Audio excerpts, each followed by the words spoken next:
Britain കത്തുകയാണ് എന്ന റിപ്പോർട്ടുകൾ ഇപ്പോൾ പുറത്തു വരുന്നുണ്ട്. അതിനെക്കുറിച്ചുള്ള വാർത്തകളും ന്യൂസ് ഇന്ത്യ മലയാളം നൽകുന്നുണ്ട്. എന്നാൽ ഇതിന് പിന്നിൽ ആരാണ്? തീവ്ര വലതുപക്ഷ പാർട്ടിയുടെ ഒരു വ്യക്തി, അദ്ദേഹത്തിൻ്റെ പേര് ടോമി റോബിൻസൺ എന്നാണ്. ഇയാളുടെ വാക്ക് കേട്ടുകൊണ്ടാണ് അവിടെ ജനങ്ങളെല്ലാം തെരുവിലിറങ്ങുന്നതെന്നാണ് സർക്കാർ അടക്കം പറയുന്നത്. ആരാണ് ഈ ടോമി റോബിൻസൺ? നമുക്കറിയാം, കുർക്ക് വെടിയേറ്റ് മരിച്ച കാര്യം. കുർക്ക് ഒരു ഇസ്ലാമിക വിരുദ്ധനും ഒരു കുടിയേറ്റ വിരുദ്ധനുമായിരുന്നു. കുർക്ക് വെടിയേറ്റ് മരിച്ചതിന് ശേഷം ഇപ്പോൾ ടോമി റോബിൻസണെയാണ് ലോകം ചർച്ച ചെയ്തുകൊണ്ടിരിക്കുന്നത്.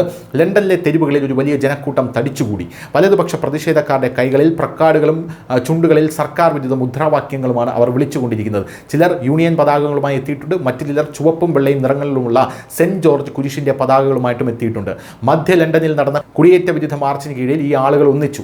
രാജ്യത്തെ ഒന്നിപ്പിക്കുക എന്ന പേരാണ് ഈ കുടിയേറ്റ വിരുദ്ധ റാലിക്ക് നൽകിയിരിക്കുന്നത്. കുടിയേറ്റ വിരുദ്ധ പ്രവർത്തകനായിട്ടുള്ള ടോമി റോബിൻസൺ ആണ് ഇതിന് നേതൃത്വം നൽകുന്നത്. ടോമി റോബിൻസൺ ആരാണ്? അദ്ദേഹത്തിന്റെ ആഹ്വാന പ്രകാരം ഏകദേശം 1 ലക്ഷം മുതൽ 10 ലക്ഷം ആൾക്കാർ വരെ തെരുവിലിറങ്ങാൻ സാധ്യതയുണ്ട് എന്ന ഇന്റലിജൻസ് റിപ്പോർട്ട് വരുന്നു. ഇത്രയ്ക്കും സ്വാധീനമുണ്ടോ അയാൾക്ക്? സ്റ്റീവൻ യാക്സി ലെനൻ എന്നതാണ് ഇയാളുടെ യഥാർത്ഥ പേരെന്ന് പറയുന്നത്. 41 വർഷങ്ങളായി കോടതിയിലും പുറത്തുമാണ് ഇയാൾ, അതായത് ജയിലിലും പുറത്തുമൊക്കെ ആയിട്ടാണ് ഇയാളുടെ ജീവിതം. ഇസ്ലാമിനോടും ബ്രിട്ടന്റെ വളർന്നു വരുന്ന കുടിയേറ്റ പ്രശ്നത്തോടും മാധ്യമങ്ങളോടും അദ്ദേഹം വളരെ കാലമായി തന്റെ രോഷം പ്രകടിപ്പിച്ചിട്ടുണ്ട്. സാമ്പത്തിക സഹായം ആവശ്യപ്പെട്ടിട്ടും മദ്യത്തിനും പാർട്ടികൾക്കുമായി പണം ചെലവഴിച്ചതായും ഇയാൾ സമ്മതിക്കുന്നുണ്ട്. 2009 ഇംഗ്ലീഷ് ഡിഫൻസ് ലീഗ് സ്ഥാപിച്ചു. അക്രമാസക്തമായിട്ടുള്ള ഏറ്റുമുട്ടലുകളും ഫുട്ബോൾ ഗുണ്ടായുസവും പലപ്പോഴും അരങ്ങേറുന്ന ഒരു തെരുവ് പ്രസ്ഥാനമാണ് ഇയാൾ സ്ഥാപിച്ചത് എന്ന റിപ്പോർട്ടുകൾ ഉണ്ടായിരുന്നു. ആ സമയത്ത് തന്നെ വർദ്ധിച്ചു വരുന്ന തീവ്രവാദത്തെക്കുറിച്ചുള്ള ആശങ്കകൾ ചൂണ്ടിക്കാട്ടി റോബിൻസൺ 2013 അതിൻ്റെ നേതൃസ്ഥാനം രാജിവെച്ചു.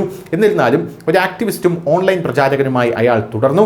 റോബിൻസൺ ഒരു നീണ്ട ക്രിമിനൽ റെക്കോർഡ് തന്നെയുണ്ട്. ആക്രമണം, തട്ടിക്കൊണ്ടുപോകൽ, വഞ്ചന, കോടതിയലക്ഷ്യത്തിന് നിരവധി കുറ്റങ്ങളുമുണ്ട്. 2010 ഒരു വിചാരണ നടത്തി ഇയാളെ ജയിലിലടയ്ക്കുന്നത് തത്സമയം സംപ്രേഷണം ചെയ്തിരുന്നു. 2024 ഹൈക്കോടതി ഉത്തരവ് ലംഘിച്ചതിന് 18 മാസം തടവ് ഇയാൾക്ക് വിധിച്ചിട്ടുണ്ട്. ചൂതാട്ട വിദഗ്ധനാണ് ഇയാളെന്നും പറയപ്പെടുന്നു. അതിൽ ദശലക്ഷക്കണക്കിന് പൗണ്ടാണ് ഇയാൾ പൊടിച്ചു കളഞ്ഞത്. സാമ്പത്തിക പ്രശ്നങ്ങളും ഇയാളെ അലട്ടുന്നുണ്ട്. 2021 ഇയാൾ പാപ്പരത്വം പ്രഖ്യാപിക്കുകയും ചൂതാട്ടത്തിൽ ദശലക്ഷക്കണക്കിന് പൗണ്ടിൻ്റെ വലിയൊരു തുക സംഭാവന നഷ്ടപ്പെട്ടതായി വെളിപ്പെടുത്തുകയും ചെയ്തു. എന്നിരുന്നാലും ഇയാൾ വളരെ സ്വാധീനമുള്ള വ്യക്തിയായി തുടരുന്നു. 2018 ട്വിറ്ററിൽ നിന്ന് വിലക്കപ്പെട്ടതിന് ശേഷം എലോൺ മസ്ക് എക്സ് എന്ന ട്വിറ്റർ പുനർനാമകരണം ചെയ്തു.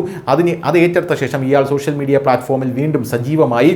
എക്സിൽ ഇയാൾക്ക് 1 ദശലക്ഷത്തിലധികം ഫോളോവേഴ്സ് ഉണ്ട്. വിമർശകർക്ക് അദ്ദേഹം ഭിന്നത പ്രോത്സാഹിപ്പിക്കുന്ന ആളാണ്. അതേസമയം പിന്തുണയ്ക്കുന്നവർക്ക് അദ്ദേഹം അഭിപ്രായ സ്വാതന്ത്ര്യത്തിൻ്റെയും ദേശീയതയും ദേശസ്നേഹത്തിൻ്റെയും ആളാണ്. News desk, news India Malayalam.